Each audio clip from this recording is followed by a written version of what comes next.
Welcome to the finale of What If Jar Jar Binks Was a Sith Lord.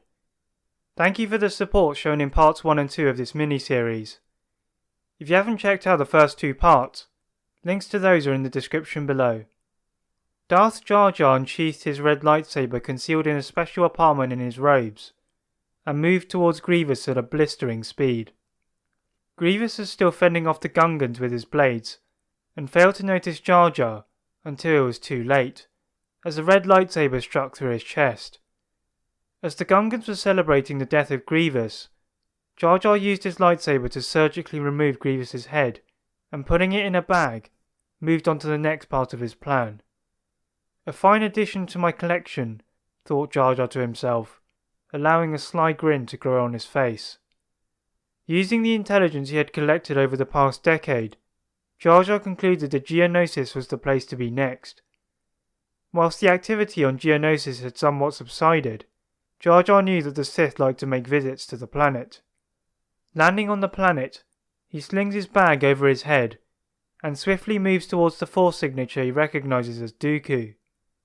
Entering a small network of caves, Jar Jar comes across a large room where Dooku is meeting with Separatist leaders.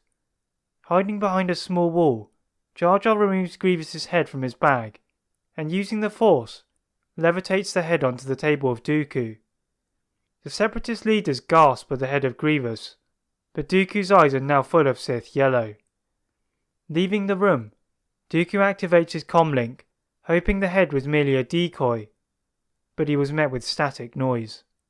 Suddenly, the comlink is tugged away from him by the Force, as there stood Jar Jar, ready for another duel.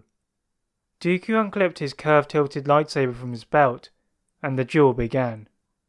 Without the element of surprise Jar Jar used against Grievous, Jar Jar knew he would have to defeat Dooku in a straight fight. Nevertheless, this was Jar Jar Binks, the one who had brought chaos within the Sith just by his mere existence.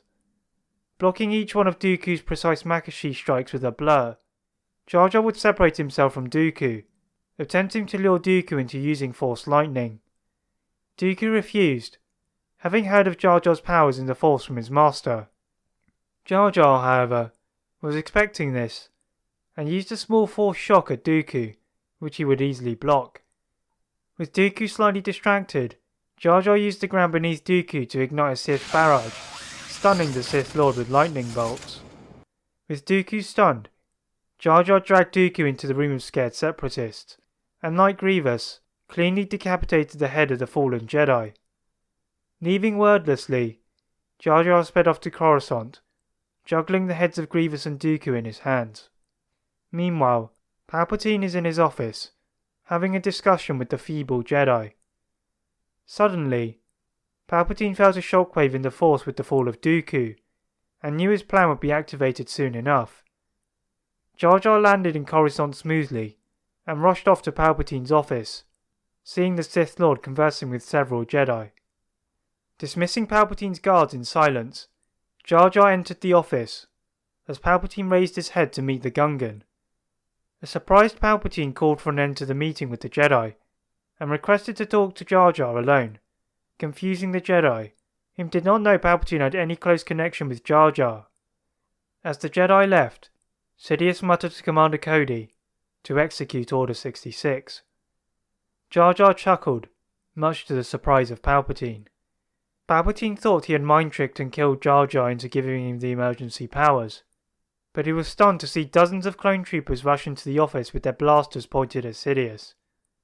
As Sidious thought of his next move, Jar Jar revealed how he had used a Force Phantom to lull Sidious into believing Jar Jar was weak, but Sidious was mistaken. There could only be one true Sith Lord. Jar Jar asked the clone troopers to leave, and untying his bag, threw the heads of Grievous and Dooku into the torso of Sidious, winding the Sith Lord. The rage inside Sidious builds, and he summons his lightsabers from his cloak, whereas Jar Jar merely stood there. Sidious, with an evil smirk, attacked Jar Jar with his crimson blades. This would be his last move. As Jar Jar casually raised his hand, Sidious was stunned at his own lightsabers impaling his chest. Jar Jar proved he was the true Sith Lord. As Jedi across the galaxy fell under Order 66, Darth Jar Jar returned home, pleased with the chaos caused. That is it for this mini-series of What If Jar Jar Binks was a Sith Lord. Please like this video and subscribe for more what ifs. And as always, leave a comment on what if you'd like to see next. Thank you very much for watching, and see you next time.